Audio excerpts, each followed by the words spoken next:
Arratsaldeon Iker. Gabon. Gabon. Venga. Hamaika gara diskari buruz hitz eginez hasi behar gara gaurko elkarrizketa. Eta 8. diskoa duzu da, hau. Eta ohiko soinu ez gain, funkiari, errigiari eta hainbat estiloei heltzen diozue. Pasa denudan, grabatu zenuten azken diska, 14 abestiekin, eta azken kontzertua okarez banago Hernan izan dela. Bai, nengo Ondo, bai. Larun batean jo genuen, jendez gainezka, karpa batean jo genuen, independentziaren aldeko jaialdi bat zen. Eta akto politikoa debekatu bazuten ere, guke azkenean jo genuen. Eta, kriston incidentzeak eta hori egon ziren etxenearekin eta hori. No. Atxikotu batzuk egon ziren, eta tipo bati pelotazo bat bota zioten, eta, akto politikoa debekatu zuten, baina guk azkenean kontzertu aurrak eraman genuen, eta joa ditzen genuen azkenean. Jendez gainezka, jendeak oso ondo pasatu zuen, eta bai, beti bezala, eta garri bak izu. Eta zer guztu, zenbat denbora daramazu talde honetan? Orain... 12 bat urte edo. 12 bat urte. Bai, taldeak urte gehiago, daramatzak. 15 bat urte edo. Zuberan dugu sartu. Ziren 3 urte edo 4 urte, ni sartu nintzen tarte horretan, ez? Ze...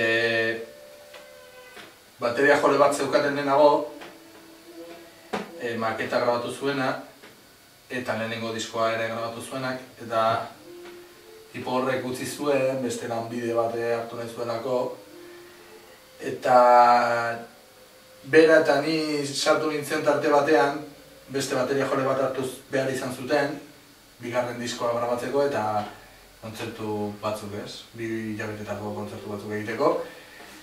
Eta ni hartu nindutenean, oso gustora eta gaur arte, 12 bat urte, daramatzat, ja. Eta proiektu berririk edo balduzu buruan? Bai, ja disko berria prestatzen ari gara, ja 8, 10 abesti idei dauzkagu buruan, horrenik letra pila bat falta dira eta konponketak eta egiten ari gara, baina ideiak badaude. Eta badago ere, badaukagu buruan ere datorren urteko korrikaren abestia konposatu dugu eta orain grabatu behar dugu. Eta betagarri, talde arriskatua dela esan dezakegu, hainbat estilo nahasten dituelako eta zu zein estilorekin identifikatzara behien, ez da? Arriskatua nire ustez arriskatu ez gara, ez? Estilo ez dakit definizioa edo estilo arriskutsua egiten dugun ala ez, ez dakit zein dan, ez? Baina nire ustez estilo arriskutsu bat izan daiteke jazza. Normalean estilo minoritarioa delako, ez? Eta normalean jendeari gehiagi ez zailotako interesatzen, ez? Musika mota hau. Batez ere musikari hori gustatzen zaigu, ez? Jazza edo improvisazio munduko musika. Bestalde betagarrin ez dugu horrelako musikarik jorratzen.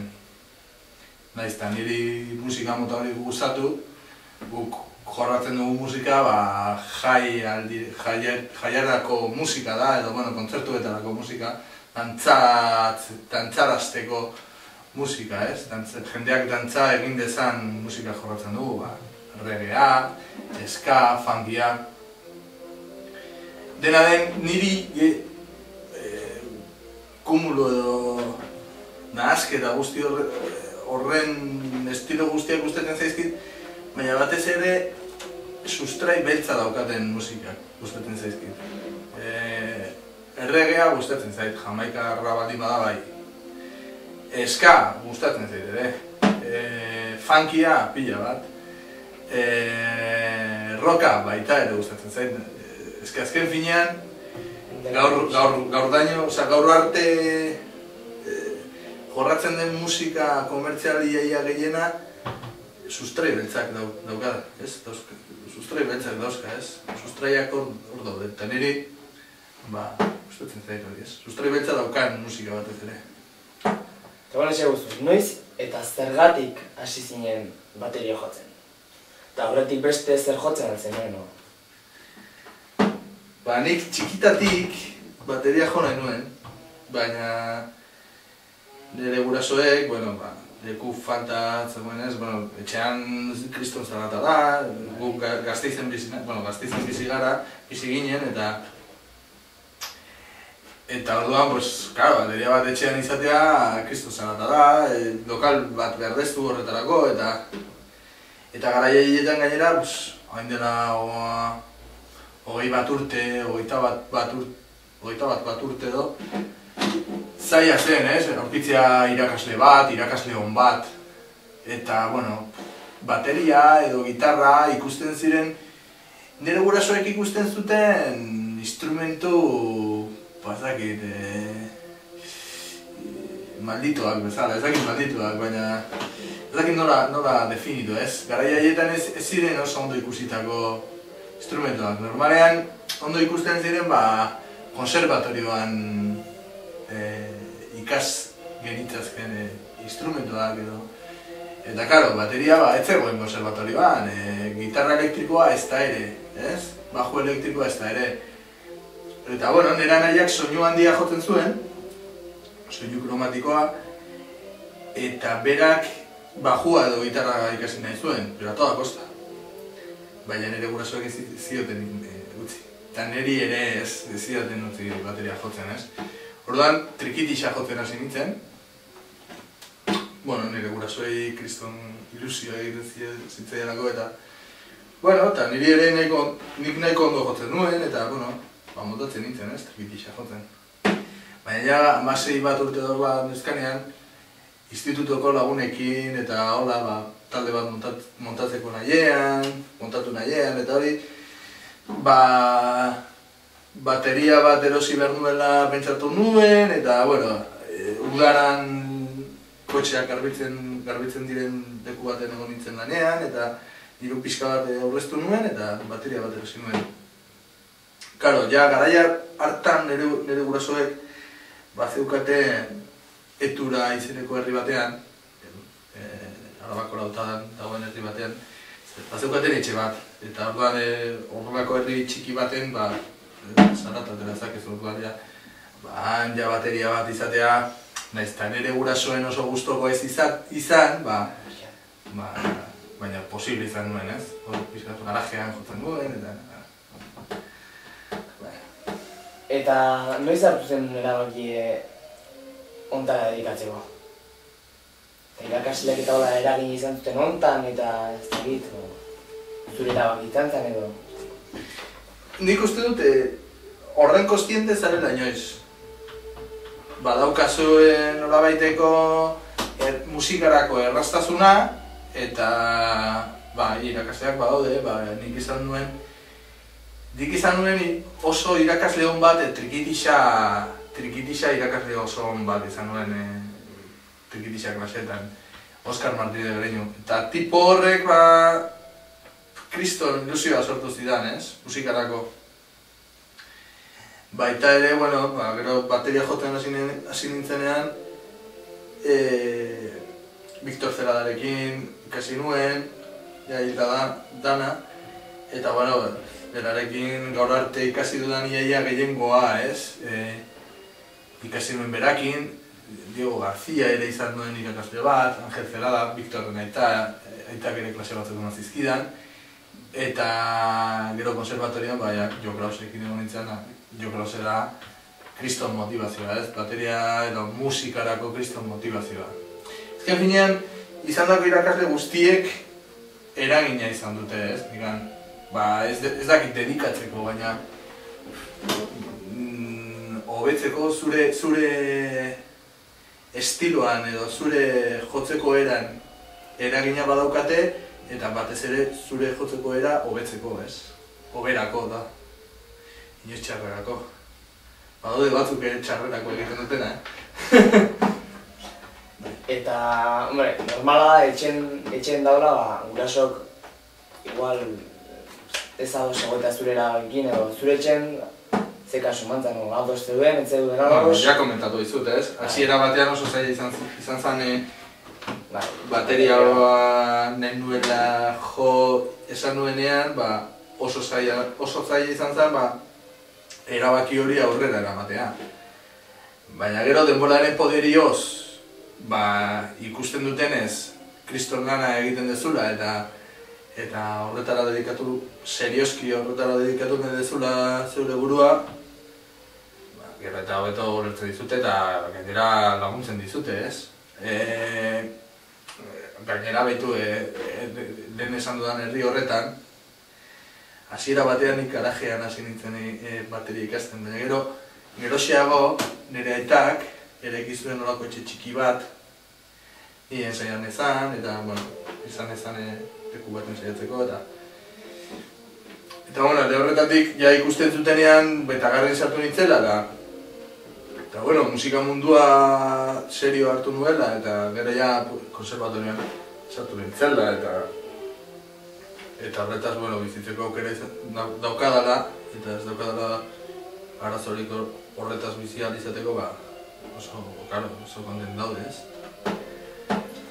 Oso pozik. Eta zer diozu kontserbatorioari buruz? Zergatik aukeratu zenuen jasa edo?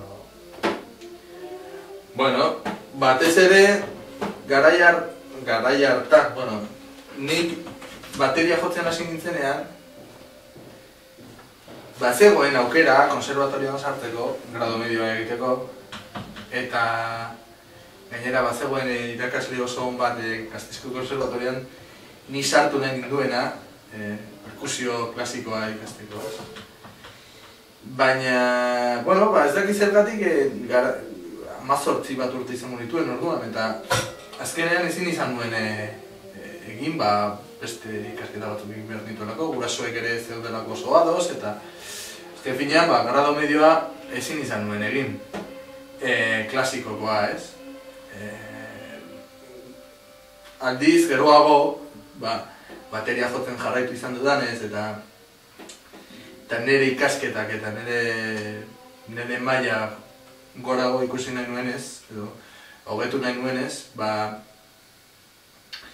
goi mailako konserbatorioaz egiteko probak egin dituen, musikenerako probak, ja 26 urtekin, Eta,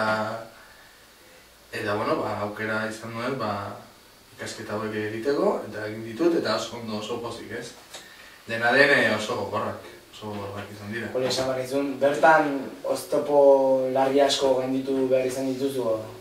Bai, batez ere... Bai, azken finean, oztoporik handiena niretzako izan da adina. 26 urterekin, normalean ez dezulako egiten, 18 urte dauzkazun adin horretan egiten dezun bizitza bera. 18 urtekin posible da, agian, gurasoen laguntza gehiago izatea, eta batez ere diru aldetik. Posible da, 18 urte dauzkazunean, gurasoek zuri karrera bat ordaintzea edo, behintzat laguntzea, ez? Laguntzen dizute normalean, ez? Nik 18 urtekin peritos edo beste ikasketa batzukin izan banitu, nire gurasoek ziurrenik dana ordainduko lidatekela, ez? Baina... hori, ja 26 urte nituela, nola joango nintzateke nire gurasoen gana eskatzera dirua eta hori, ez? Egin nuena izan zen betagarrirekin ateratzen duen dirua eta, klase batzuk ematen dituen eta jazz kontzerturen bat ematen nuen eta diru horrekin eta lortzen laguntza txikiren bat edo nire gurasoen laguntza txikiren batekin horrela, kosteatu nuen eta niretzako ekonomikoa da oztoporik handiena izan zen. Gero baita ere, zuk zure beldurrak eta zure hobetzeko dauzkazun oztopoak ere hor badaude. Askotan musika ez da hain fisikoa, ez? Osea, guantea ez da hain fisikoa baizikan psikikoagoa, ez? Oso gogorra izan bertzara, oso indartsu izan bertzara psikikoki. Batez ere, daude egoera batzuk nahiko presio psikologiko handiekin, ez? Handiekin. Ez, karrera mailerako kontzertuan, kriston urruritasuna daukazu, eta, bueno, hor ondo jo behar da. Eta hor ondo jotzeko, hor du pila bat ikasi behar dezu, besterik ez dago, besterik. Lan egin, eta, bueno, talentu pixkatu baldin bakazu, teratzen dezu horrela. Eta behin ja kanpoan zarela, ja bukau dezula ja kontserbategia, zuk nola ikustezu gaur egungo musikarien egoera? Musikarien, munduko musikarien edo Euskal Herriko musikarien egoera. Euskal Herriko, adibidez, Euskal musikarion egoera, bueno, ez dakit nola analizatu, ez? Baina, esan dezaketena da, adibidez, Eusko Jaurlaritzak adibidez egiten duela, kriston lana, musikene edo olako leku elitista batzuk sortzeko, baina gero ez dagoela irtenbiderik hortik ateratzen diren musikari askorentzako, ez? Irtenbide profesionala, ez? Profesionalik ez dago. Bueno, arazoa da, kulturan ez dela gehiagi inbertitzen. Hau da, kontzertuak egon badaude. Euskal Herriko edo Euskadiko Orkestra Sinfonikoak jotzen du. Baina hor bi perkusionista daude, besterik ez. Orduan, Euskal Herrian formatzen diren beste perkusionista edo bateria jole guztiok zer egiten dugu. Gure kabuz pilatutako lan batean edo klaseak ematen, aurrera erotera behar dugu gure bizitza. Zaila da, esaten ze. Azken finean ni nahiko egoera eroso batean nago. Suertea izan detenez, eta garran jotzen ari naiz, kontzertuak bat ditugu, eta bueno, bi musika eskolatan, edo hiru musika eskolatan klaseak ematen ditut, eta bueno, oso nahiko lasai bizi naiz, ez? Diru aldetik, badakite, badagoela jendea, musikari, askoz ere larriago dabiltzanak, ez? Eta lagunak direnak ere, eta hor musikenen bukatu dutenak, ez? Maila, adibidez, maila profesionala nahiko altua da. Geroz eta kompetentzia gehiago dago, jendeak gero eta hobeto daki jotzen, ez da beharrezkoa musikenetik pasatzea oso ondo jotzeko. Badago jendeak interneten bidez klaseak hartzen dituena, eta ja bateria oso ondo jotzen duena. Eta ez da beharrezkoa hortik olako konservatorio batera joatea, edo musika eskola batera joatea instrumento bat jotzen ikasteko. Baina bai somatzen dut, bestalde, somatzen dut toke humano baten falta, ez? Gaitasun humanoaren falta. Batez ere, gaur egun ez dagoelako agian ni betagarra sartu nintzenean bezalako elkartzeko joera. Hau da, talde batean ensaiatzen dugu pila bat. Eta ez dakite, agian rito sozial bat bezala ikusten dut nik, ez? Geratzen gara, astero bitan ensaiatzeko, eta da bilera bat egiteko bezala. Lagunak gara eta lagunak elkartzen gara musika egiteko. Beste batzuk agian, beste aitzaki bezala, beste aitzaki bat hartuta elkartzen dira, ez? Gertatzen dena, oraingo musikariak ikusten dut joera hori galtzen ari direla. Nahi dute oso ondo jo, baina beren etxean, ez? Eta niretzako askoz ere garrantzitsuagoa da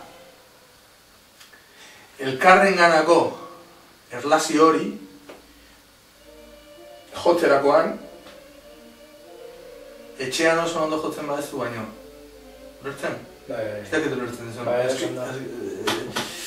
Azken finean musikari, euskal hori ja musikari mundu maila ikusten dut. Edozein musikarik ondo joan nahi baldin badu, beste musikariekin erlazionatu behar da. Ez que hori da azken finean musikari baten emaitza, bere... Bai, baina ez da, bai, posible da hala izatea. Baina lan guzti hori ikusten da, gero taldekin jotzen da, etxen gehitzen bada lan guzti hori. Bai, baina badago jendia ere, agian orkestra batean jotzen duena, ez? Orkestrako bere lanak egiten ditu, eta bere kabuz jotzen duena, besterik ez duena egiten. Eta badago jendia ere, beste proiektu pila bat dauzkana, eta niretzako askoz ere aberazgarriagoa da horrelako bizitza bat izatea, ez? Besterekin ere elkar lanean ibiltzea eta hori zure etxean bakarrik egotea baino edo ez dakit, ez? Eta gogorra da, ez? Azken finean ere musikariok asko denbora pilat xautzen dugu horretan, bakarrik egoten ikasten eta horren, ulertzen? Ez dakit, gogorra da, ez da, gainera galdera horrek dauka asko luzatu nintzateke, Bueno, eta ja amaitzeko bateri jole bat, talde bat eta abesti bat aipatzekotan, zein aipatuko zen dira? Abesti bat, gogorra da, abesti bat bakarra edo bateria jole bakar bat aipatzea ezinezkoa da niretzako. Batez ere kriston eragina jaso dutelako bateria jole askorengan. Eta, baita ere abesti bat bakarra edo abesti bakarra esatea ezinezkoa da. Bateria jole pila bat gustatzen zaizkit. Eta gainera musika mota askotatik, ez? Jotzutenak. Adibidez, jazza jotzerakoan, jazza jotzen duten bateria joletatik, lau edo 5 bateria jole favoritoak, ez? Max Roach, Philly Joe Jones, Art Blakey, Roy Haynes, Tony Williams, Elvin Jones, eta guzti horietatik agian gehien gustatuko litzaidakena Tony Williams. Bera da Miles Davisekin 60. hamarkadan jo zuen kinteto horretan jo zuen, jazz kinteto horretan jo zuen bateria jolea. Eta horretatik badago grabazio bat, abesti bakarra esatea, So What, For Amor, badago grabaketa bat deitzen dena For Amor. Abestiak badaude So What, Fall, 7 Steps to Heaven. Abesti guztiak oso ondo daude, grabaketa horretatik. Baina batez ere, bateria jole hori entzun nuen lehenengo aldian, izan zen un flash. Es como, hostia, ¿qué es esto? Eta kriston kuriositatea, ez? Sortu zitzaidan. Tengo que conseguir este disco. Disko hori lortu behar dut. Zakit nola, baina lortu behar dut. Eta asko gustatu zitzaidalako, ez? Gauza bera ere gertatu zitzaidan pixkal gazteagoa nintzenean, Nik beti esaten dut, gainera 15 urte dauzkazunetik 25 urtera dagoen tarte horretan, sasoi horretan entzundako musika bizitza osorako eragin daukala, ez? Orduan, ikusten dut 15 urtetatik 25 urtetara entzuten dituzun kantak markatzen zaituztela. Eta 15 urtekin entzuten nuen Chad Smith, ez? Red Hot Chili Peppers, entzuten nuen pila bat. Eta besti bat, dago disko bat ere oso politia, Blood Sugar Sex Magic. izenekoa, asko. Rock hori izan daiteke agian rock mundutik nik entzundako gehiena, ez? Baina gero, karo, atzeraka egiten duzu ere, eta entzuten duzu Jimi Hendrix, Mitch Mitchell bateria jolearena, asko gustatzen zaidan ere. Entzuten duzu ere Led Zeppelin, John Bonham dana beraien bateria jolean. Eta beste hainbat, ez? Eta badaude Steve Gadd, Nicola Jutta, beste bateria jole, baina ziurrenik bateria jole horiek ez daukatela hainbeste eragina nigan oso teknikoak direlako, ez? Osea, nik ikuste ditudalako adibidez Nicola Jutta, o Dave Weck edo Rich Chambers edo oso bateria jole teknikoak direla. Eta nik ez dut, adibidez hori ez dut ikusten objektibo bezala, helburu bezala. Nire helburua ez da musika zaila egitea edo. Nire helburua da kanta bat ondo akonpainatzen ikasten, ez? Alde horretatik, adibidez badaude oso bateria jole infrabaloratuak, ez adibidez Ringo Starr, edo Jeff Porcaro, edo Jeff Porcaro zen Toto jotzen zuena, Ringo Starr da Beatlesen jotzen zuena, edo Charlie Watts, Rolling Stones, jotzen duena. Jim Kellner dago bat, oso bateria jole ona, Bob Dylanekin disko pila bat dituena, Jim Kellner daukena izena. Eta hori gomentatzen dizut. Baina ez da, amaita eskerrik asko gugina bateatik. Zuri, joder.